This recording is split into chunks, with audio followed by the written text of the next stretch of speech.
Assalamualaikum warahmatullahi wabarakatuh. Selamat pagi semuanya. Bagaimana kabar kalian hari ini? Alhamdulillah sehat semua ya. Nah, sebelum kita memulai pembelajaran kita hari ini, mari kita bersama-sama untuk membaca doa terlebih dahulu. Pada ketua kelasnya, silahkan untuk memimpin doa.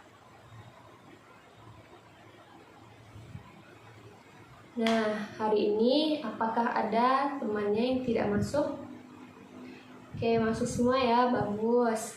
Nah, anak-anak, hari ini kita akan belajar tentang sistem benda di sekitar kita, mengenal benda padat, benda cair, dan benda gas, beserta sifat-sifatnya.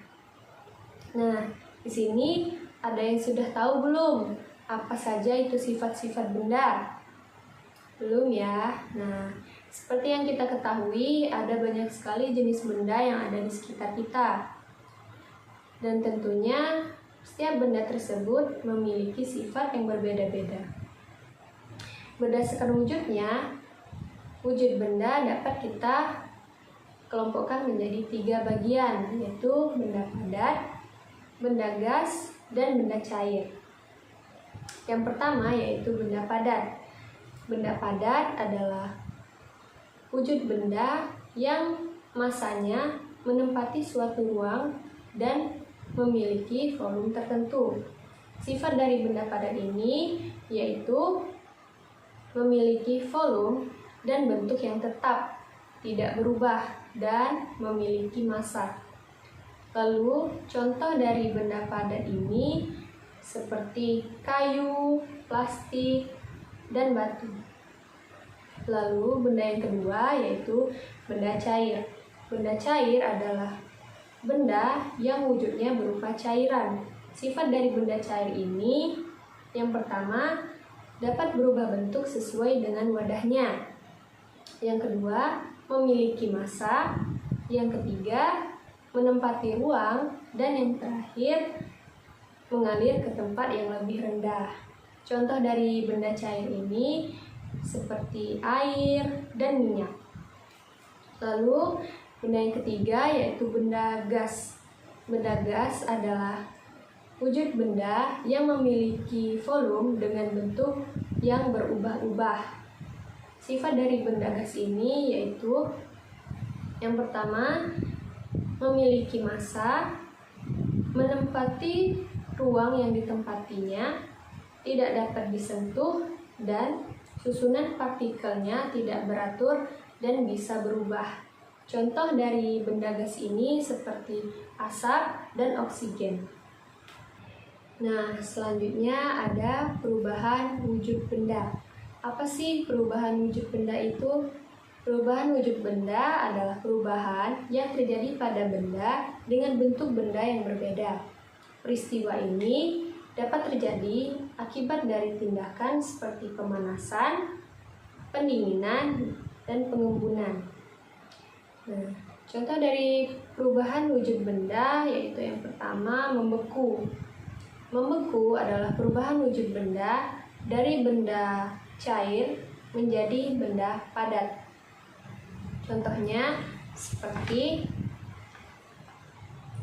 air yang kita masukkan ke dalam freezer atau lemari pendingin dan dia akan berubah menjadi es batu, menjadi benda padat. Lalu yang kedua yaitu mencair. Mencair adalah kebalikan dari membeku, yaitu dari benda padat menjadi cair.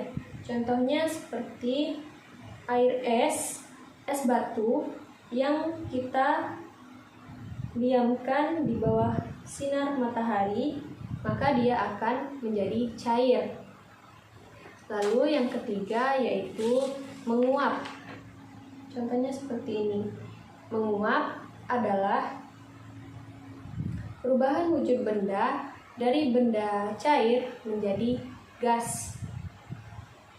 Nah, contohnya seperti air yang kita panaskan hingga mendidih dan dia akan menghasilkan uap. Lalu yang ketiga yaitu mengembun.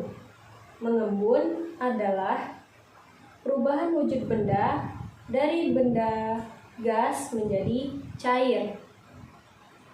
Contoh dari mengembun yaitu saat di pagi hari ketika suhu di luar ruangan lebih dingin daripada di dalam ruangan, maka uap udara di dalam ruangan akan membentuk partikel air dan menempel di jendela dan menjadi embun. Lalu yang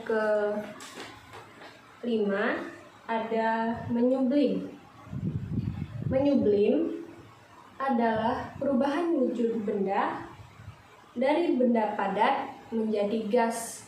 Contohnya seperti kapur barus yang kita diamkan di dalam lemari dalam jangka waktu yang lama dan dia akan menjadi uap wangi.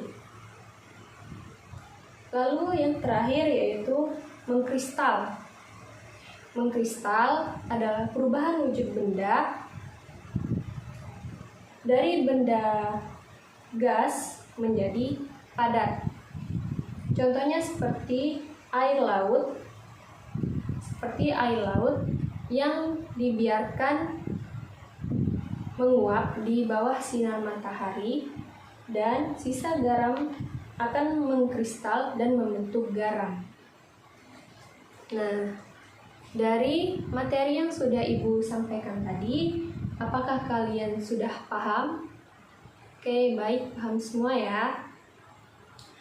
Nah, kalau sudah paham semua, mungkin pembelajaran kita pada hari ini Ibu cukupkan sampai di sini dulu.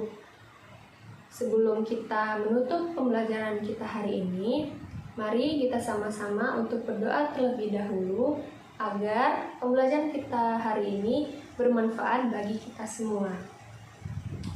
Baiklah, pada ketua kelasnya untuk memimpin doa sebelum kita pulang.